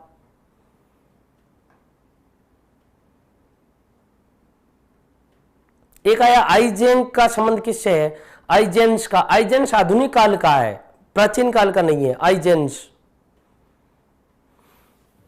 अब दोस्तों आगे पढ़ते हैं। देखो बुद्धि का जो अगला काल है दोस्तों, वो अगला काल है बिने का काल। किसका काल, बिने का काल। यानी हम यूं भी कह सकते हैं दोस्तों, जो बिने का काल है वो बिने का काल आरंभ कब होता है, सन 1905 से लेकर सन 1911 तक। यानी हम यूं भी कह सकते हैं सन 1905 से लेकर जो 1911 तक का जो काल है वो काल किसका है, बिने का काल है। दोस्तों इस काल के बारे में हम यूं भी कह सकते हैं कि इसमें सबसे पहले सफल बुद्धि का परीक्षण हुआ। यानी अल्फ्रेड बिने ने जो बुद्धि का परीक्षण किया था, बुद्धि का जो मापन किया था, वो मापन विज्ञान पर आधारित था, इसलिए इस काल को क्या कहा जाता है, वैज्ञानिक काल कहा जाता है। दूसरी इस काल के बारे में दोस्तों, इस काल का दोस्तों जो आधार था, हम यूं कह सकते हैं बुद्धि मापन का जो आधार था, वो आधार क्या था, मानसिक आयु था। क्या नाम था, मानसिक आयु। यानी बुद्धि का मापन बुद्धि लब्धि के द्वारा दोस्तों नहीं किया था अल्फ्रेड बिने ने।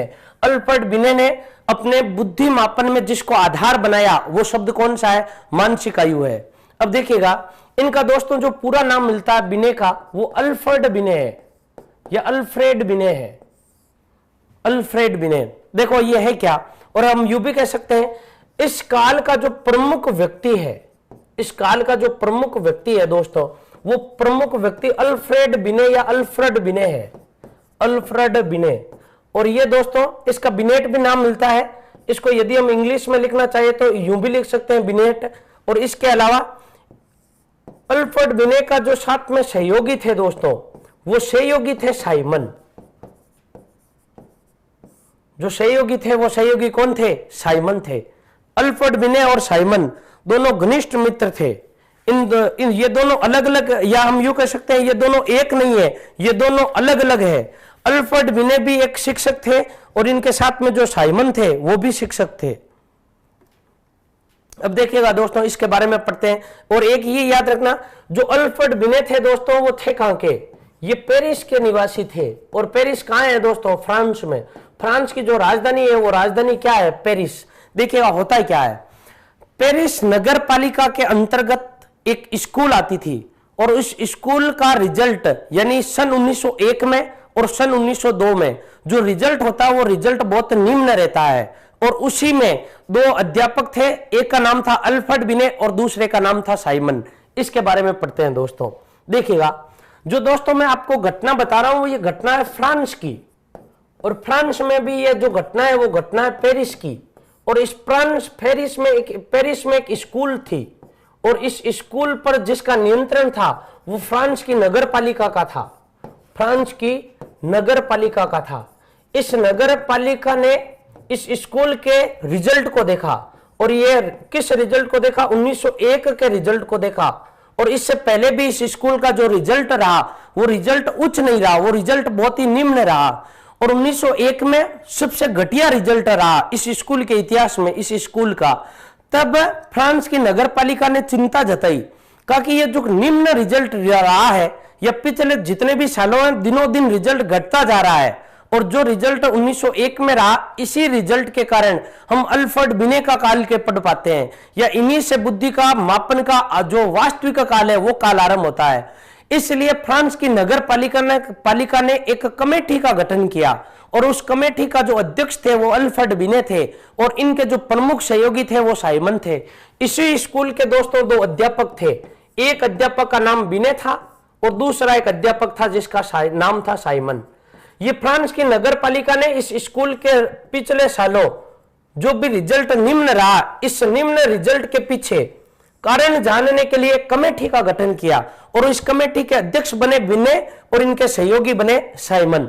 तब अल्फ्रेड बिने ने विभिन्न प्रकार का अवलोकन किया और विभिन्न प्रकार के कई प्रकार के परीक्षण किए और अंत में कहा कि इस रिजल्ट का जो कारण है वो कारण इन बच्चों की बुद्धि है, ना कि यहां पर शिक्षण की कमी है। और तब एक सामने शब्द आया बुद्धि मापन। कहा कि ये जो रिजल्ट घटिया रह रहा है, इस रिजल्ट घटिया का कारण बुद्धि है, शिक्षण नहीं है।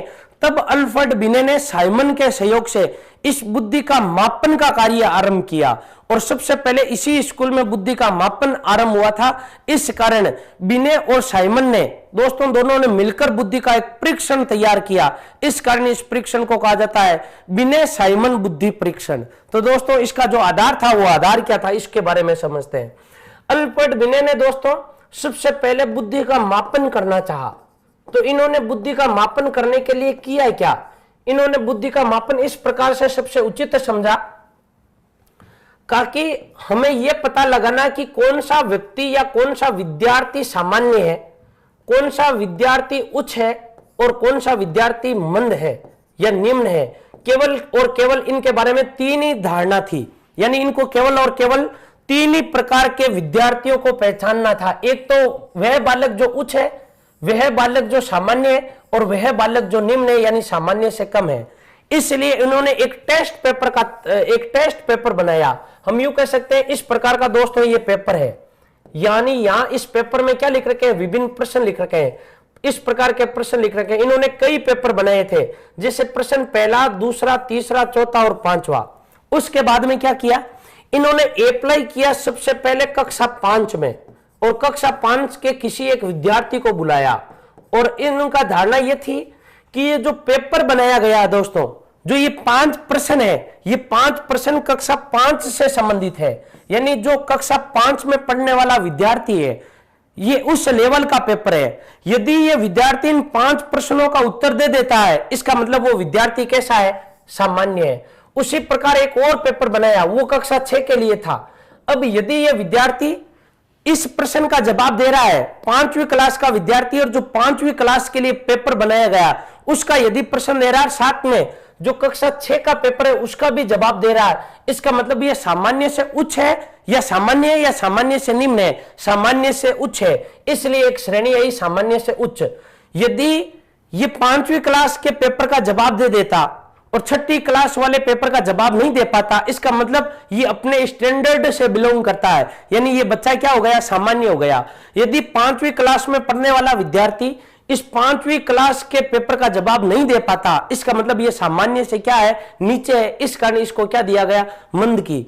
यानी इसलिए इन्होंने ये जो पेपर वाला पैटर्न तैयार किया, इस पैटर्न से कहा कि इनसे जो बालकों की जो मानसिक आयु है, ये मानसिक आयु का पता चलेगा। यानी इसी को हम कहते हैं मेंटल एज, कि किस विद्यार्थी में किस प्रकार की मानसिक आयु है। और ये मानसिक आयु शब्द दोस्तों 1905 में आया था और कहा कि इस मानसिक आयु का अर्थ व्यक्ति के अंदर पाई जाने वाली या व्यक्ति के अंदर समावित योग्यता से है, और जिस व्यक्ति में जिस प्रकार की मानसिक योग्यता होती है उस व्यक्ति के अंदर उसी प्रकार की बुद्धि होती है।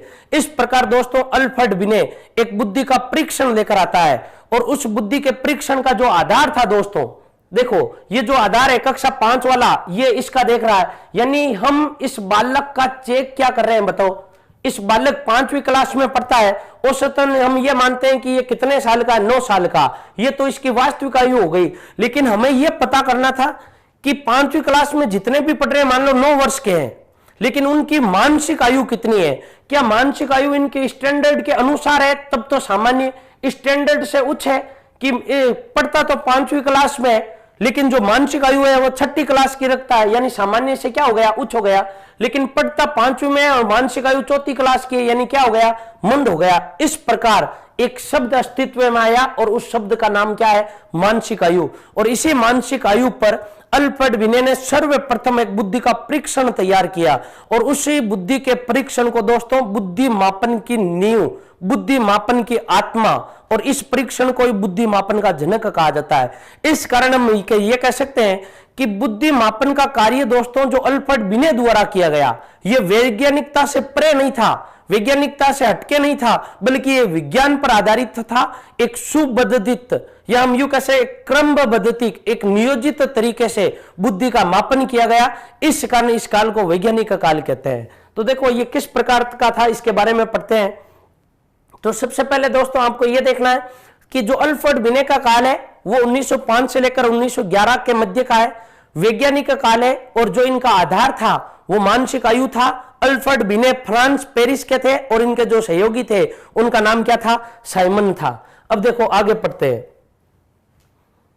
देखिएगा अल्फ्रेड बिने ने अपने दोस्त साइमन के साथ मिलकर एक बुद्धि का परीक्षण किया और इस बुद्धि के परीक्षण का नाम क्या रखा, बिने साइमन बुद्धि परीक्षण, बिने साइमन बुद्धि परीक्षण। दोस्तों जो पहला प्रश्न है वो पहला प्रश्न है कि इस परीक्षण का नाम साइमन क्यों है, क्योंकि बिने का जो सहयोगी थे वो कौन थे, साइमन, और जो प्रमुख व्यक्ति था उनका नाम क्या था, बिने था। इस कारण इस परीक्षण का नाम क्या पड़ा, बिने साइमन बुद्धि परीक्षण।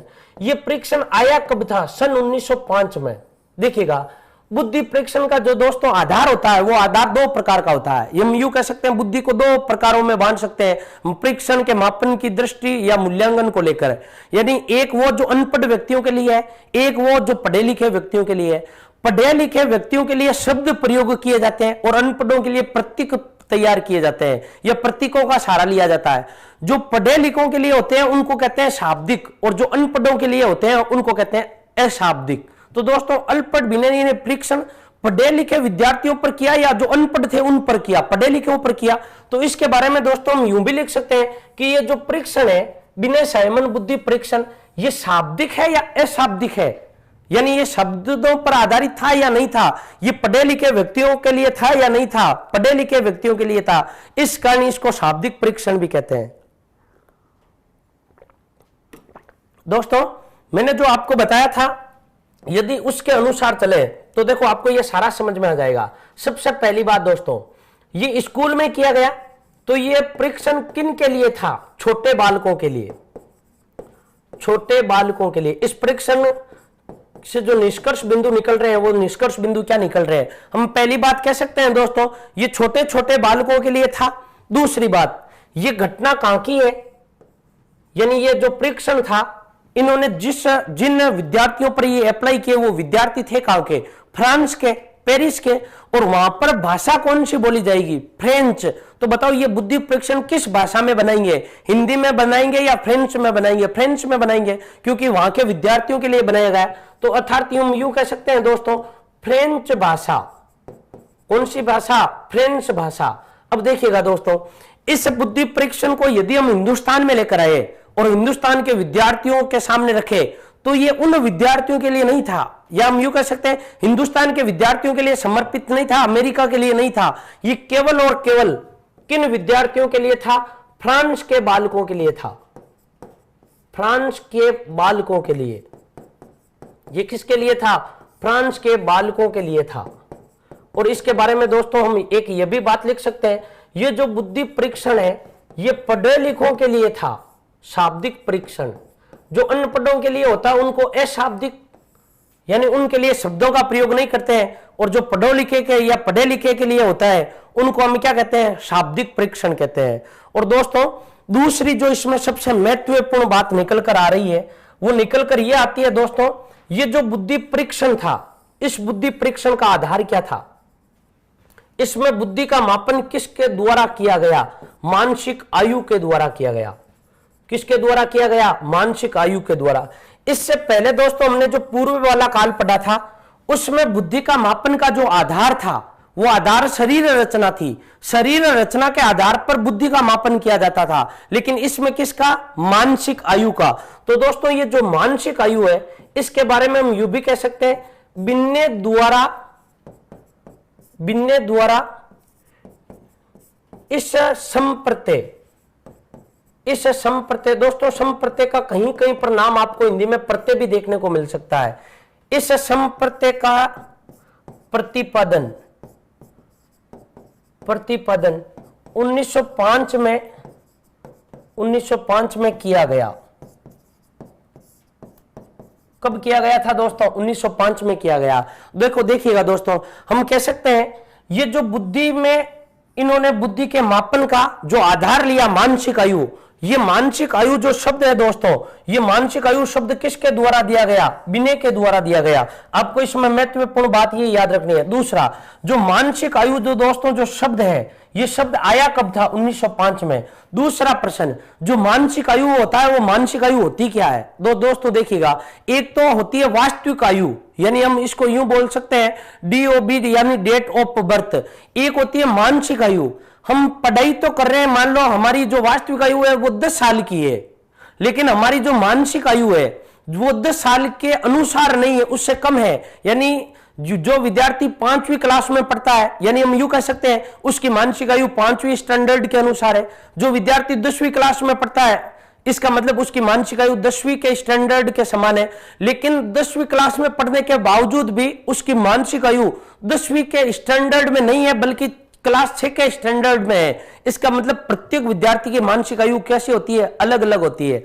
अब देखो, इसके बारे में जो प्रश्न आता है दोस्तों, मानसिक आयु का अर्थ हम लगाते किससे हैं? किससे हम कहते हैं कि यह व्यक्ति की मानसिक आयु है? तो हम दोस्तों यूं कह सकते हैं, व्यक्ति के अंदर जो योग्यता होती है, व्यक्ति के अंदर जो योग्यता होती है, व्यक्ति के अंदर जितनी भी प्रकार की क्षमता होती है, व्यक्ति के अंदर जितनी भी प्रकार की योग्यता होती है, या व्यक्ति के अंदर जितनी भी प्रकार की क्षमताएं होती है, यानी ये क्षमता और ये जो योग्यता, ये योग्यता होगी तो दोस्तों होगी किसकी? मस्तिष्क की। इसलिए हम शब्द कहते हैं कि मानसिक योग्यता, या फिर दोस्तों जो मानसिक क्षमता होती है, उस मानसिक क्षमता का इनाम क्या है? बताओ, मानसिक आयु है। तो दोस्तों इसमें ये याद रखना है कि ये जो बुद्धि का परीक्षण था, ये बुद्धि का परीक्षण मानसिक आयु पर आधारित था। और मानसिक आयु आपको 3 भागों में विभाजित कर सकती है। कितने भागों में? 3 भागों में विभाजित कर सकती है। अब देखिएगा 3 भागों में विभाजित कैसे कर सकती है। हमने मान लीजिए एक बालक को लिया, वो बालक 5वीं क्लास में पढ़ता है, तो उस बालक को हमने क्लास 5 की मानसिक आयु का एक प्रश्न पत्र पूछा, वो उसको नहीं बता पा रहा। इसका मतलब 5वीं के स्टैंडर्ड के अनुसार उसकी मानसिक आयु नहीं है। तो मानसिक आयु क्या हो गई? सामान्य से उच्च होगी या सामान्य से निम्न होगी? सामान्य से निम्न हो गई। यदि वो 5वीं का बता देता है, फिर हमारे अंदर एक ये भी प्रश्न आता है, क्या पता 5वीं का बता रहा, 6ठी का भी बता सकता है। 6ठी का पूछा नहीं बता पाया, 5वीं का पूछा बता दिया, और बाकी पूरे बता पा रहा, 4थी के, तीसरे का। तो ये कैसा हो गया? मानसिक आयु। या हम यूं कह सकते हैं वो 5वीं के अनुसार है, 5वीं में पढ़ता, इसका मतलब सामान्य है। लेकिन वो पढ़ता 5वीं में है और 6ठे स्टैंडर्ड के पेपर का जवाब भी दे रहा है, इसका मतलब वो सामान्य से क्या हो गया? ऊपर हो गया। मानसिक आयु से ये 3 ही श्रेणियां स्थापित हो सकती है। इसलिए दोस्तों मानसिक आयु से एक तो जो श्रेणी स्थापित होती है उसका नाम है सामान्य, और दूसरा हम यूं कह सकते हैं उच्च, और तीसरी हम कह सकते हैं निम्न या निम्न। इस प्रकार की ये 3 श्रेणियां स्थापित होती है, या उच्च, सामान्य, मंद, कुछ भी कह सकते हैं। प्रतिभाशाली, सामान्य और मंद, यानी कुल मिलाकर जो श्रेणियां है वो श्रेणियां कितनी है? 3 है। दोस्तों ये जो बुद्धि का परीक्षण था, बिना साइमन बुद्धि परीक्षण, इसके बारे में 2 बातें कही जाती है। पहली, बुद्धि मापन का सफल परीक्षण, इसी को माना जाता है सफल परीक्षण, या हम यूं भी कह सकते हैं बुद्धि मापन का वैज्ञानिक परीक्षण। बुद्धि मापन का वैज्ञानिक परीक्षण। एक बार आप इसके स्क्रीनशॉट ले लीजिए, उसके बाद में हम आगे पढ़ते हैं। बिना साइमन बुद्धि परीक्षण, बिना साइमन बुद्धि परीक्षण, इसका आप एक बार स्क्रीनशॉट ले लीजिए। देखिएगा दोस्तों, एक बार वापस समझिएगा, स्क्रीनशॉट ले लिया तो देखो, ये जो बुद्धि परीक्षण था वो किसके लिए था? छोटे छोटे बालकों के लिए था। दूसरी, फ्रांस में बालकों में या फ्रांस में किया गया, तो बताओ वहां हिंदी भाषा में तो क्यों करेंगे, अपनी भाषा में करेंगे। यदि हम हिंदुस्तान में अभी करते हैं तो हिंदी में करेंगे, उसी प्रकार फ्रेंच में यानी फ्रेंच भाषा में। अब फ्रेंच भाषा विश्व में केवल फ्रांस में बोली जाती है, तो ये केवल और केवल ओनली फॉर, देखो दोस्तों यहां पर हम शब्द यूज कर सकते हैं ओनली या केवल। केवल और केवल किसके लिए था? फ्रांस के बालकों के लिए था। तो ये पढ़े लिखों के लिए था। जो पढ़े लिखों के लिए होता है उसको हम क्या कहते हैं? शाब्दिक कहते हैं। इसके अलावा इस बुद्धि का जो आधार था दोस्तों, वो आधार मानसिक आयु था। मानसिक आयु के आधार पर तो एक प्रश्न यह भी आता है कि मानसिक आयु संप्रत्यय का प्रतिपादन किसके द्वारा किया गया? अल्फ्रेड बिने के द्वारा किया गया। दोस्तों कब किया गया बताओ? सन 1905 में किया गया। इसके अलावा मानसिक आयु का संबंध या मानसिक आयु किसे कहते हैं? व्यक्ति की जो मानसिक योग्यता होती है, व्यक्ति की जो मानसिक क्षमता होती है, उसी को हम क्या कहते हैं? मानसिक आयु कहते हैं। मानसिक आयु के आधार पर कितनी श्रेणियां? 3 श्रेणियां। ये कह सकते हैं सामान्य, सामान्य से उच्च, सामान्य से निम्न, या निम्न लिख सकते हैं निम्न, उच्च, या लिख सकते हैं प्रतिभाशाली, या इसी का दूसरा नाम क्या दे सकते हैं? मंद, मंद दे सकते हैं। कुछ विद्यार्थियों के प्रश्न आ रहे हैं, MCQ क्या है?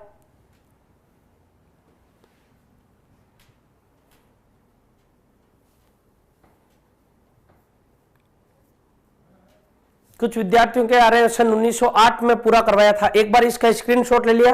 अब देखो दोस्तों आगे पढ़ते हैं। ये जो परीक्षण था, इस परीक्षण का नाम क्या था? बिने साइमन बुद्धि परीक्षण। बिने साइमन बुद्धि परीक्षण। देखिएगा दोस्तों, जो बिने साइमन जो बुद्धि परीक्षण है, इस बुद्धि परीक्षण का बाद में हुआ संशोधन। ये परीक्षण आया कब था? ये आया तो 1905 में, लेकिन दोस्तों इसके बाद में इसका क्या किया गया? संशोधन किया गया। हम यूं कह सकते हैं इसका प्रथम संशोधन। कौन सा संशोधन? प्रथम संशोधन। इसका दोस्तों जो प्रथम संशोधन है, वो प्रथम संशोधन बिने द्वारा ही किया गया था। एक तो हुआ प्रथम संशोधन और दूसरा इसका हुआ द्वितीय संशोधन। इसका 2 बार संशोधन किया। अल्फ्रेड बिने ने अपने इस बनाए हुए परीक्षण का वापस परीक्षण बनाया। जो प्रथम संशोधन हुआ दोस्तों, वो हुआ था 1908 में, और जो दूसरा संशोधन हुआ था, वो दूसरा संशोधन हुआ 1911 में हुआ। देखिएगा, जो प्रथम संशोधन है इसके बारे में क्या है, और जो द्वितीय संशोधन है इसके बारे में क्या है। ये जो किया गया था, ये 3 से 11 वर्ष के बालकों के लिए था। 3 से 11 वर्ष के बालकों के लिए, के बालकों के लिए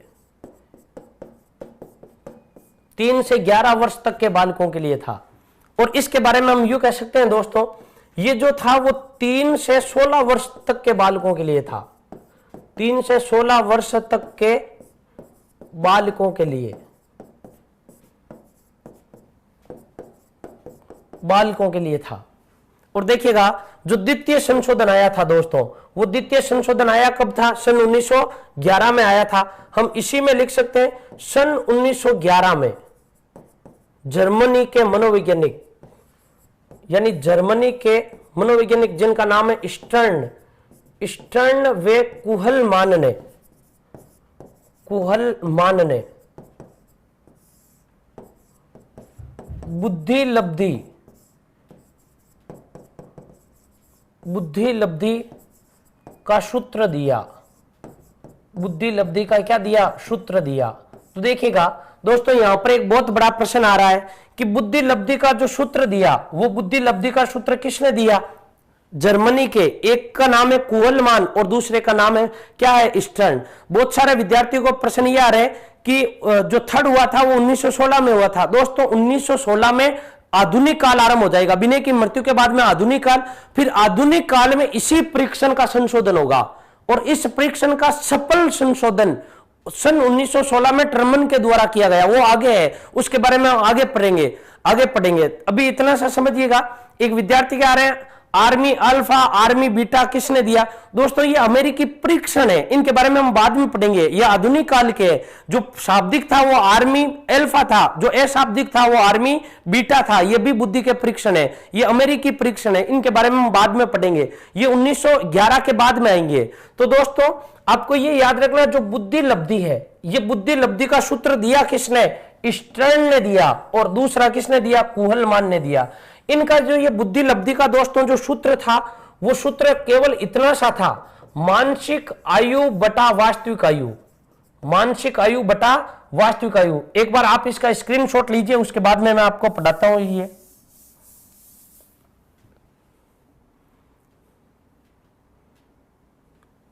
देखिएगा, जो दोस्तों बुद्धि लब्धि है, जो शब्द है बुद्धि लब्धि, देखिएगा जो बुद्धि लब्धि का जो सूत्र है वो सूत्र क्या है, मानसिक आयु बटा वास्तविक आयु, मानसिक आयु बटा वास्तविक आयु। यानी हम यूं कह सकते हैं mental age upon chronicle age. Chronicle को हम यूं कहते हैं वास्तविक आयु, डेट ऑफ बर्थ, वास्तविक आयु। बुद्धि लब्धि का केवल और केवल आरंभिक सूत्र दोस्तों यही था। और ये जो आरंभिक सूत्र है, ये आरंभिक सूत्र किसके द्वारा दिया गया, स्टर्न के द्वारा। और दूसरा इनका जो सहयोगी था, उस सहयोगी का नाम क्या था, कुहलमान। और इन्होंने ये सूत्र दिया कब था, सन 1911 में दिया। अब आपने कई बार सुना होगा जो आईक्यू का जो सूत्र होता है वो होता है MA/CA × 100। अभी तक 100 नहीं आया है। अब देखो 100 कब आएगा, बाद में आएगा 1916 में। अभी तक हम अल्फ्रेड बिने के बारे में पढ़ रहे हैं। तो दोस्तों जो पहला प्रश्न है, वो पहला प्रश्न यही है कि बुद्धि लब्धि का जो आरंभिक सूत्र था, वो आरंभिक सूत्र किसने दिया था, वो आरंभिक सूत्र स्टर्न और कुहलमान ने दिया था। और उसमें × 100 नहीं था।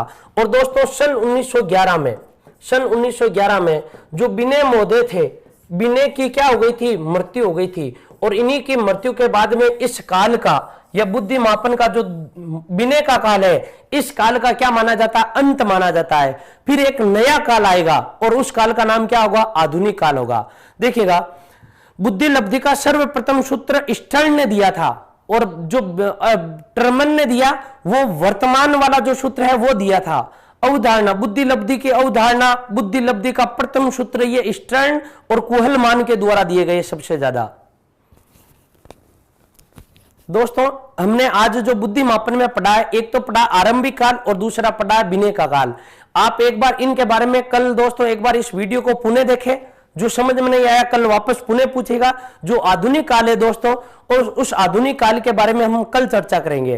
तो दोस्तों इसके बारे में जो सिद्धांत पढ़े हैं वो, और इसके अलावा जो आधुनिक काल है, आधुनिक काल के बारे में जितने भी परीक्षण होते हैं, शाब्दिक परीक्षण, अशाब्दिक परीक्षण, व्यक्तिगत और व्यक्तिगत और जो सामूहिक होते हैं, इनके बारे में हम कल पढ़ेंगे।